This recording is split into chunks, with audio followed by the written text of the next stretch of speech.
Wow. Good after that rousing 32 BJ. I want to welcome everyone. Good afternoon to my 32 BJ family, our elected leaders. I'm Kyle Bragg, and I'm president of 32 BJ.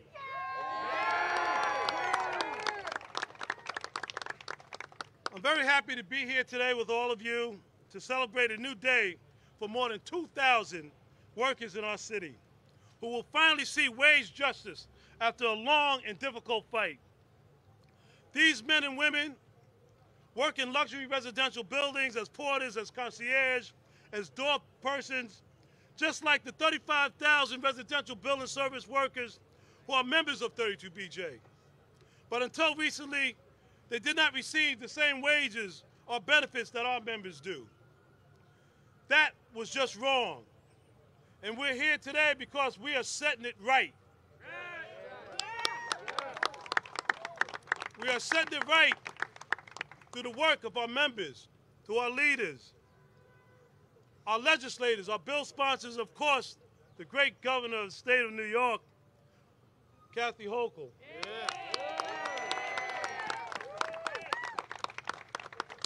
These workers have been fighting for years to get the wages that they deserve and the benefits that give them respect and dignity on the job for themselves and their family. Thanks to the new carbon condo prevailing wage law, these workers will now be able to support their families just like our members are able to. And today, we are especially excited to have with us 3 of our elected leaders who made this legislation a reality, the 2 bill sponsors, and again, as well as our governor, Kathy Hochul. This is the first piece of legislation that we supported that Governor Hochul has signed into law. So with that, I am so happy and look forward to our continued relations, working together to make lives better for working people of our state. And I give you our governor, Kathy Hochul.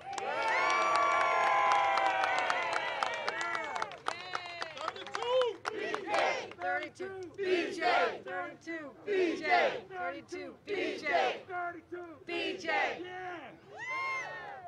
Well, I'm having a great time. Are you all having a great time? I love the energy that's here, the excitement, the passion. First of all, congratulations to our great leader, Kyle Bragg, on your re-election. Thank you. I always like elections. I like re-elections even better, so congratulations.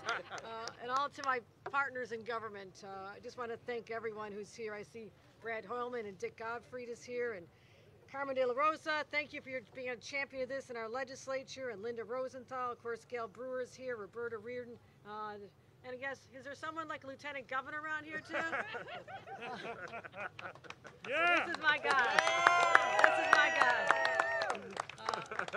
He's keeping me so busy signing all of his bills, because I know I'm going to hear about it if I don't, but he's a tremendous partner, our great former senator, now Lieutenant Governor Brian Benjamin, and to all of you, you're just incredible. And I want to also thank our speaker, Carl Heastie, for being with me this morning as well as this afternoon when we do some really important work for the people of New York. Great, great partners.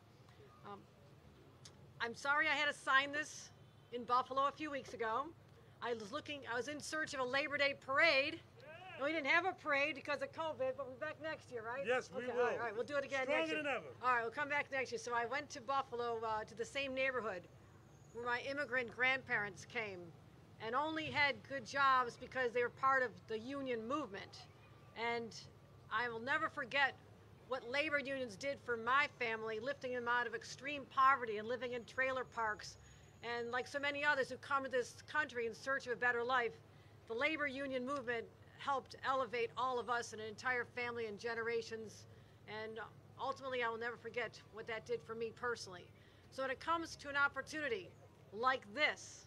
And Roberta Reardon was with me in Buffalo and we did this. For me to just literally pick up the pen and say with that statement, I'm signing this right now because you matter. The state of New York has your back, and we're going to continue to fight for the working men and women of this state together. I'll continue doing that. I'll continue doing that. And I also asked the question, my friends from 32BJ, especially the 2,000 workers who are in our buildings taking care of people of great means. How nice is that? You're the door people, you're the cleaning people, the support staff. You are the ones who make this city happen. Yeah. Let's never forget your contributions every single day. And I'm sorry you don't get the recognition that I think you deserve, but I'm here today to say you have it from me and 20 million New Yorkers who appreciate what 32BJ does every single day. Especially what you went through during this pandemic, my friends. This is a bad nightmare that no one wants to repeat, but you were there at a time when a lot of people said, no, I think I'll just stay home and work on my computer today. I'm not going to the office. You showed up. You showed up at every corner of this state and this community to do your jobs, and you did it with such courage. You never were fearful. You just knew you had something to do, and you showed up. And for that, just by showing up, I will always be grateful. And that's another reason why I passed the HERO Act. We signed the HERO Act into law to make sure that the workspace is safe for every one of you. But to make sure that you get more than a living wage, the prevailing wage, the salaries that lift you up by 50%, that was long overdue. I'm so glad we were able to accomplish that, and I'm delighted to be here to celebrate this. We're just beginning, my friends. We're just getting warmed up. Yeah. We're going to let people know that the most unionized state in America is proud of that. We're going to increase our ranks, and we're going to increase the influence of labor unions because under my watch, we're going to do even more for the great men and women of the state, and I'm so grateful for all of you here today. My great partner, Brian Benjamin, is going to continue speaking on my behalf today. I do have to run, but I also want to recognize Jerry Nadler, our great congressman, is here. Let's give it up for Jerry. Thank you, my friends. Let's keep it going. I've got a lot of pens, a lot of signing I'm going to keep doing. Let's keep the good times rolling here, everybody. Let's keep the good times rolling. All right, take care, everybody. Thank you. Let's give it up for our governor, Kathy Hochul.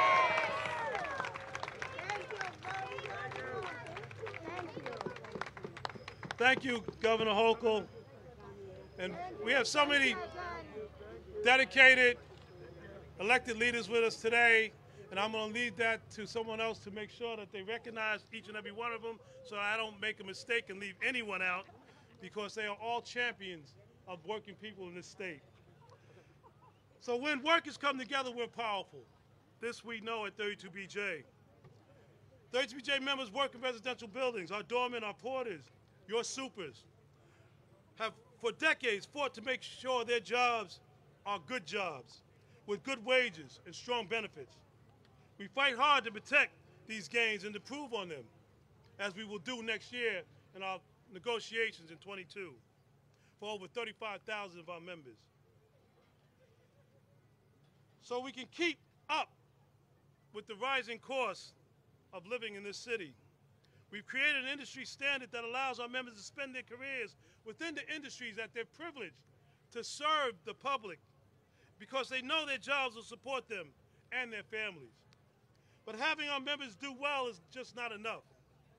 We could not stand by to see workers who are doing the same kind of work in residential buildings down the street from our union buildings and luxury buildings, no less, get left behind. These apartments sell for millions of dollars while receiving tax breaks. Meanwhile, their work is made close to the minimum wage, often without any benefits. We support these workers who came out to protest even as they were risking their lives every day over the past year and a half as essential workers, because it was time to do what's right, and it's now time to do what's right by these workers. And thanks to elected leaders such as Senator Brian Benjamin, our new Lieutenant Governor, Assembly Member Carmen De La Rosa, Senator Majority Leader Andrea Stewart-Cousins, and Assembly Speaker Carl Hastings, who recognize this injustice, we can now say to the more than 2,000 workers covered by this law, you did it. You fought for your families, and you won your respect. So with that, before I turn it over to my vice president, my political director, Candace Tolliver, I want to recognize another great leader of our union, our assistant to the president, newly elect, John Santos.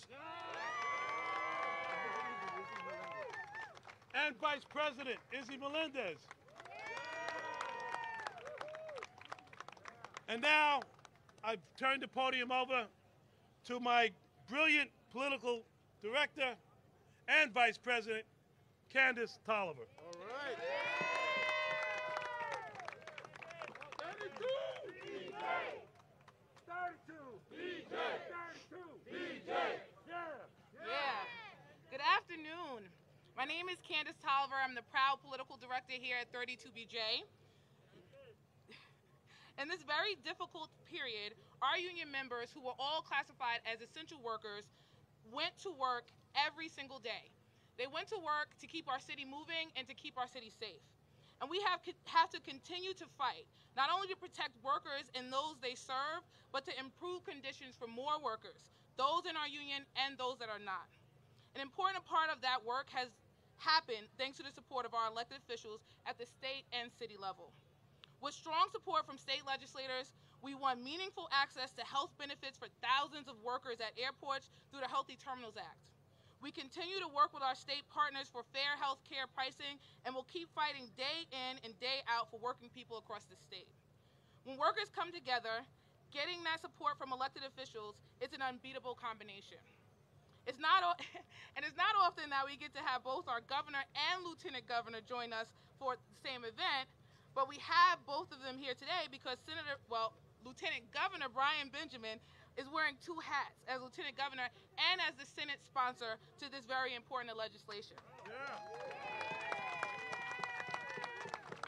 It was his work on this bill that got us to this point today.